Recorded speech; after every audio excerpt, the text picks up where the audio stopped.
não era muito hábito haver colmeias nas zonas agrícolas. As colmeias hoje estão quase todas em zonas florestais. E sempre com a informação que havia grandes prejuízos provocados pelos agricultores, eu fiquei sempre muito preocupado quando diziam que os agricultores matavam as abelhas e que matavam muito os insetos e que usavam pesticidas muito perigosos, e nada melhor do que experimentar ao vivo e trazer abelhas para dentro da exploração. João Coimbra recebe-nos na Quinta da Cholda, em Azinhaga. Na exploração agrícola familiar, com 350 hectares, o milho é o protagonista. O cereal produzido em modo intensivo destina-se à alimentação humana. Há 4 anos que estes campos são como um laboratório em que se põe à prova a abordagem multifuncional da agricultura. Uma das ideias é criar também sebes de arbustos, neste caso são da variedade de sabugueiro, que forma a podermos ter também produção de pólen para as abelhas e ter algum aproveitamento depois das próprias folhas e das bagas destas plantas. Criou-se esta experiência de fazer contelas protetoras para que as infestantes neste primeiro ano não sejam um problema de competição. E, portanto, vamos fazer rega de gota a gota nestas sebes para que haja um sucesso na plantação e depois vamos tentar criar condições para que elas se desenvolvam rapidamente e se instalem nestas bordaduras dos campos, de forma a termos aqui refúgio e termos uma proteção contra o vento.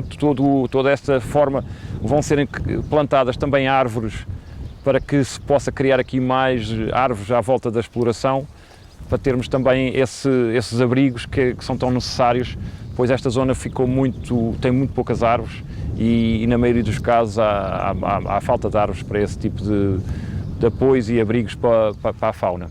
O alecrim é outra das espécies incluídas nas faixas de plantas aromáticas que ladeiam os terrenos. Em parceria com o Instituto Superior de Agronomia, João estuda quais as espécies que exigem menos custos de maneio e de instalação. A política agrícola comum, traçada para o horizonte 2020, confronta os produtores europeus com desafios que superam os da segurança alimentar.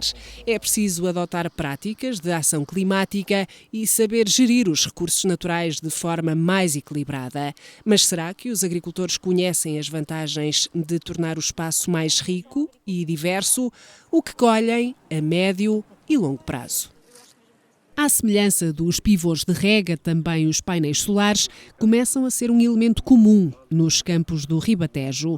Na área de produção da Quinta da Cholda estão mais de 500 kW instalados. O investimento, iniciado em 2011, permite amortizar o elevado consumo elétrico dos sistemas de bombagem que levam água à seara no verão. Hoje passamos a produzir a nossa própria energia.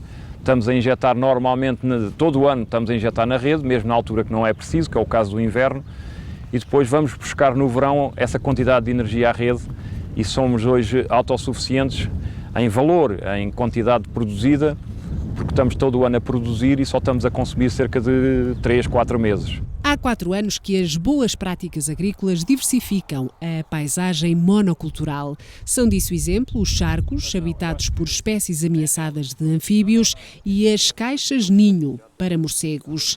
Milho Amarelo é o segundo projeto de investigação a estudar a diversidade biológica do extenso milheiral da Quinta da Cholda. Estamos a ver aqui agora as 3 zonas de estudo numa exploração agrícola normal. Tem a zona do regadio, que aqui neste caso são estas áreas que já estão mobilizadas.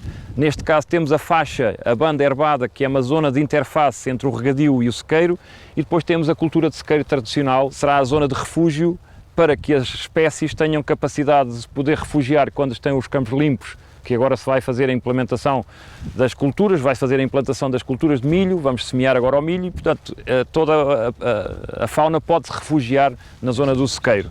E a ideia agora também, este ano, de incorporar neste projeto é estudarmos a biodiversidade do solo, de forma a percebermos se a cultura de milho, de forma intensiva e ao longo de muitos anos, se tem algum problema em relação às zonas onde não há essa intensificação. As amostras recolhidas seguem para as instalações da Bioevolution. O laboratório, especializado em microbiologia, tem o papel de esmiuçar a vida microscópica escondida nos sedimentos. Esta será a nossa amostra-mãe.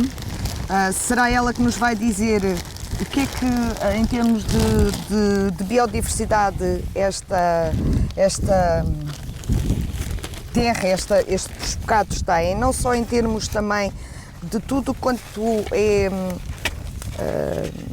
pequenos insetos, matos, enfim, tudo o que possa aqui aparecer, vai ser levado para o laboratório. Mas também em termos até de microbiologia de bolores e leveduras, qual é a intensidade ou os valores que existem diferentes entre estas espécies. Isto de modo depois a conseguirmos, no fundo, comparar esta amostra-mãe depois com aquilo que, como vos falei há bocado, vamos encontrar no sequeiro e na zona de regadio. Estamos aqui na zona do sequeiro, onde vamos ver a qualidade do solo. Temos as raízes ainda pouco desenvolvidas nesta zona, com os resíduos da cultura do ano anterior. E este solo, a sua fertilidade tem muito a ver com o estado da microbiologia. Quanto mais micro-organismos e mais variedade de pequenos insetos que se encontrem aqui no solo, maior com certeza vai ser a saúde deste solo. Se as toupeiras conseguem andar nesta zona, é sinal que o solo está em boas condições. Portanto, temos aqui as galerias e isto é sinal que o solo está em boas condições aqui. É também um bioindicador, de forma que o solo tem capacidade de albergar aqui galerias das próprias toupeiras. Da safra de verão ficam apenas os colmos e as raízes. Estas parcelas não são mobilizadas há mais de uma década, resultado dos ensaios de sementeira direta feitos na exploração. Os restolhos são deixados aqui nesta altura, de forma a ter o solo também com alguma cobertura. Está tapada com esta matéria orgânica, toda ela vai ser incorporada e tem qualidade para termos a vida aqui. E isto tem muito a ver com depois a qualidade do solo.